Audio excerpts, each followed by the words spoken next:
Você já reviu um filme que gosta muito ou leu então aquele livro querido de tantos anos e de repente pensou, tem alguma coisa esquisita aqui?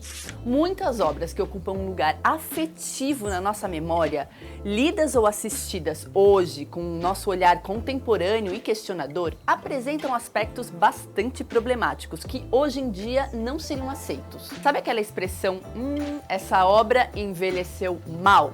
É sobre isso que vamos falar no vídeo de hoje.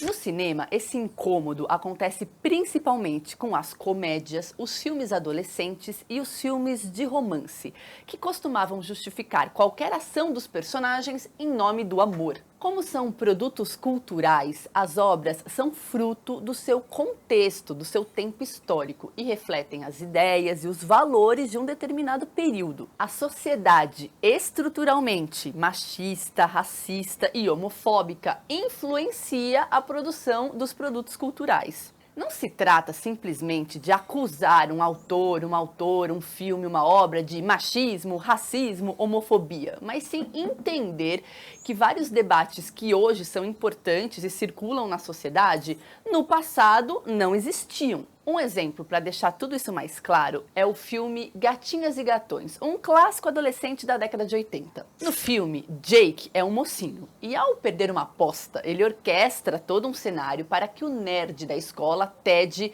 passe a noite junto com sua namorada, Caroline. Só que Caroline está completamente bêbada para dar qualquer tipo de consentimento e Jake ainda diz, divirta-se. Além disso, Ted tira fotos da noite para provar o seu feito. Ao acordar, a garota não se lembra de nada. Hoje em dia, essa trama seria execrada, mas na época ela foi aceita sem problemas. Outro filme clássico da cultura pop, que marcou os anos 90 e 2000, ainda falando de comédias adolescentes, é o Meninas Malvadas. São tantos estereótipos e preconceitos que realmente fica difícil rever o filme sem se incomodar.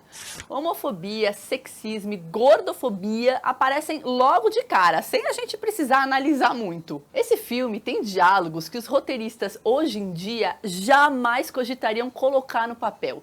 Isso porque existe um desejo crescente de representar grupos que historicamente foram oprimidos de maneiras mais positivas, inventivas e inspiradoras. E vamos falar de um clássico entre os clássicos, o filme E o Vento Levou, de 1939, que ganhou muitos Oscars. O filme se passa durante a Guerra Civil Americana e mostra a rica moça sulista Scarlett O'Hara, filha de uma tradicional família escravista.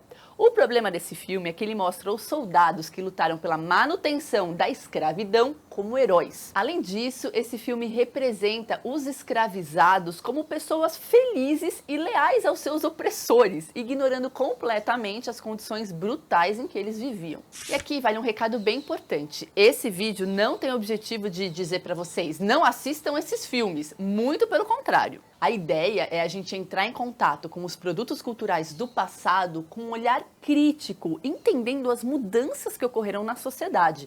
Desse jeito, a gente se torna um melhor leitor e espectador. O próprio clássico E o Vento Levou, em 2020, gerou muita polêmica. Vários movimentos antirracistas pediram a retirada do filme dos streamings e a HBO tirou o filme e devolveu ele à plataforma com um recado no início. O aviso no início do filme diz que a obra é fruto do seu tempo e que tem sim preconceitos raciais e étnicos que infelizmente existiam e que a gente deve lutar para que não existam mais. O aviso também diz que para a gente criar um presente e um futuro justo e inclusivo, a gente precisa entender a nossa história. A literatura, é claro, também não está fora das mudanças históricas. Há alguns meses, o influenciador Felipe Neto, que abre vários debates importantes na internet, colocou uma questão no seu Twitter.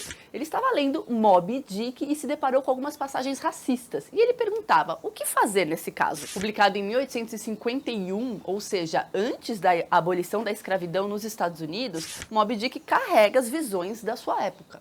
Um exemplo brasileiro é a série Sítio do Pica-Pau Amarelo, de Monteiro Lobato, que foi publicado entre 1920 e 1947.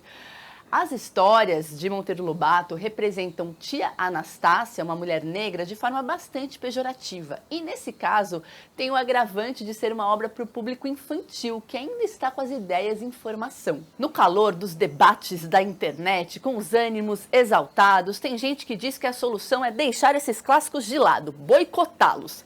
Mas será que esse é mesmo um bom caminho? Não é melhor a gente fazer uma leitura crítica entendendo as mudanças da sociedade? No caso da polêmica com Moby Dick, o jornalista de literatura Rodrigo Casarim, responsável pelo podcast Página 5, diz o seguinte: cabe ao leitor observar e analisar como o autor trata do assunto. Edições com bom material de apoio costumam dar uma força. Eventuais críticas são tão possíveis quanto bem-vindas, claro. Nada é sagrado na literatura. Só não é muito inteligente esperar que todos os autores de todos os tempos abordem certas questões da forma como o leitor de sua casa no século XXI gostaria de ver. O desconforto é parte da caminhada de quem vive junto aos livros. Também existem os casos em que a obra não possui grandes problemas, mas é o autor ou autora que está envolvido em polêmicas ou crimes. Em 2020, a Flip, Festa Literária de Paraty, uma festa bem importante no Brasil de literatura, decidiu homenagear a poeta Elizabeth Bishop. E essa decisão foi bastante criticada, porque ela apoiou o golpe militar de 1964 no Brasil. Outro exemplo que sempre aparece na internet são as falas transfóbicas de J.K. Rowling, autora da série Harry Potter, livros que são muito queridos por gerações de leitores. Além de diversos diretores, produtores e atores de Hollywood que foram acusados de assédio nos sets de filmagem. Para os autores contemporâneos é diferente, porque eles pensam sobre os debates de raça, gênero, debates sociais em geral. Mas e aí, vale separar autor e obra? O escritor e semiólogo francês Roland Barthes, no seu livro O Rumor da Língua, diz que o autor, como uma figura importante, é algo da modernidade. Não foi sempre assim. A partir das mudanças da modernidade, a pessoa autor começou a ganhar importância. E a gente procura explicações sobre a obra na vida do autor. E a própria crítica literária muitas vezes faz esse caminho. O autor reina ainda nos manuais de história literária, nas biografias de escritores, nas entrevistas das revistas e na própria consciência dos literatos, preocupados em juntar, graças ao seu diário íntimo, a sua pessoa e a sua obra. A imagem da literatura que podemos encontrar na cultura corrente é tiranicamente centrada no autor, na sua pessoa, na sua história, nos seus gostos, nas suas paixões.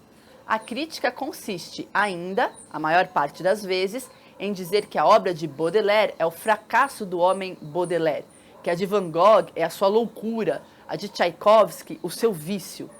A explicação da obra é sempre procurada do lado de quem a produziu, como se através da alegoria mais ou menos transparente da ficção, fosse sempre, afinal, a voz de uma só e mesma pessoa, o autor, que nos entregasse a sua confidência. Mas, para Barthes, ao analisar um texto, é impossível distinguir exatamente quem é que está falando. O protagonista da história, o indivíduo autor, a sabedoria universal? Ele defende que a escrita deve ser analisada por si só. A gente deve prestar atenção ao que está no texto. Essa é uma das bases da semiótica e da semiologia. A escrita é destruição de toda voz, de toda origem. A escrita é esse neutro, esse compósito, esse oblíquo para onde foge o nosso sujeito, o preto e branco aonde vem perder-se toda a identidade, a começar precisamente pela do corpo que escreve. Inclusive, é a partir dessas discussões que surge a expressão morte do autor. Porque quando o texto tem o objetivo da prática das palavras, a voz some. Gente, obviamente que esse tema é complexo e a ideia não é trazer uma resposta absoluta, mas sim arejar os nossos pensamentos. Esses trechos que eu trouxe do Barthes servem para isso. A filósofa e crítica de arte Raquel Cecília de Oliveira diz que uma obra sempre desnuda um contexto sócio-histórico. É preciso, então, contextualizar as obras, sem esquecer que isso não significa admitir os preconceitos e a opressão, mas sim trazê-los à discussão. Segundo ela, isso faz com que mais pessoas entendam comportamentos naturalizados por uma conjuntura social que não deveria existir. Concluindo tudo isso, a sociedade se transforma e que bom que a gente pode perceber todas essas transformações através dos produtos culturais, dos livros, dos filmes, da arte em geral. O caminho não é boicotar, mas acender o olhar crítico. Aqui no canal, sempre que eu falo dos livros da Antofágica, eu faço questão de ressaltar os textos de apoio, porque eles ajudam muito na compreensão dos clássicos, que são obras do passado e que, como eu disse no vídeo, refletem as visões da sua época. Agora me fala aqui nos comentários o que você acha disso tudo. Eu estou muito curiosa. Vamos continuar essa conversa nos comentários. A gente se vê na próxima quinta-feira com mais um vídeo. Tchau!